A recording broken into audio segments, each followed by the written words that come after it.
مشاہن کہتے ہیں اس کو، جو بغض رکھے، جو لڑائی رکھے، جو نفرت رکھے، اس کو نہیں بخشوں گا۔ اس میں حکمت یہ ہے کہ اللہ پاک چاہتا ہے کہ تو نے بھی تو سارا سال میری نافرمانی کی ہے نا، تو اب تو آ رہا ہے اس امید پر کہ میں تجھے معاف کر دوں، تو میں کر دیتا ہوں۔ تو جس نے تیرے ساتھ زیادتی کی ہے اس کو بھی تو معاف کر کے آنا پھر۔ اللہ بے شک۔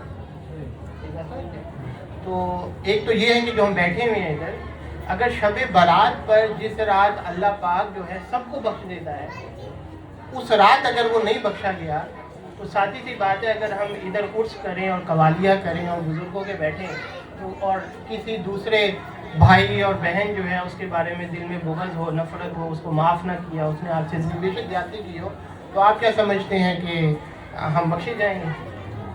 تو آپ کو یہ کہہ رہا ہوں کہ بیوقوف نہ بنیں۔